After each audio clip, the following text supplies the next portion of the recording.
Welcome students. In the previous videos, we have understood how to find tangents in different cases for the small e equation x square plus y square is equal to r square.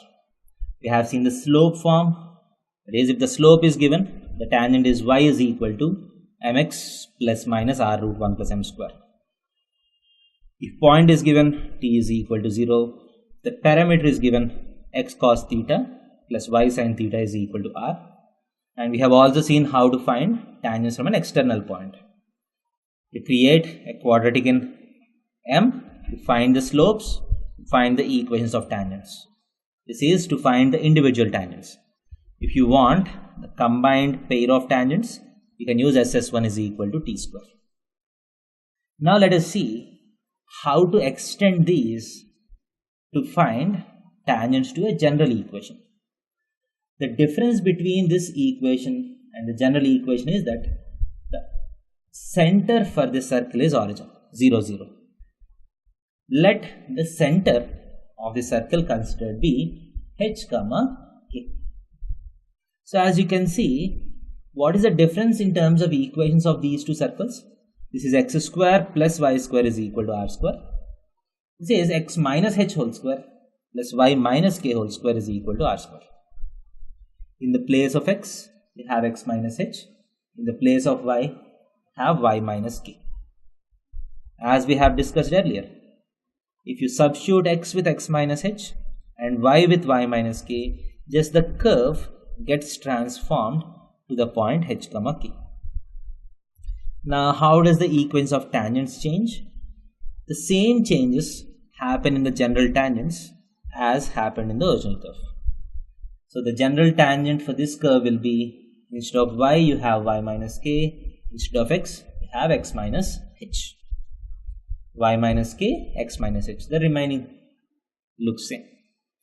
Y minus k is equal to m times, in the place of x you have x minus h plus minus r root 1 plus m square.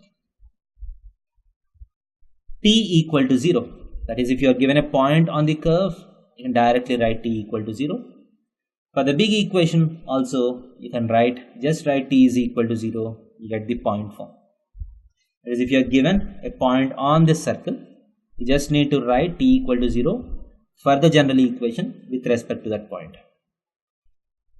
If the parameter is given x cos theta plus y sin theta is equal to r, so the general equation it is x minus h times cos theta plus y minus k times sin theta is equal to r. And if you want the tangents from external point, you take the general equation of the tangent as this, make it pass through the given point, create quadratic in M, solve M1, M2, and then use M to find the tangents. Here, what you just need to do is, instead of taking this as the general equation, for the general circle, you have to take this as the general equation. And you do the same process as we have done before. And if you want the pair of tangents, you can use the same equation, SS1 is equal to t square, for the big equation. You get the pair of tangents. So this is the difference between the small circle and the general circle. Instead of y, you have y minus k. Instead of x, you have x minus h. Wherever the general forms are there, the general forms work for all the equations. Thank you.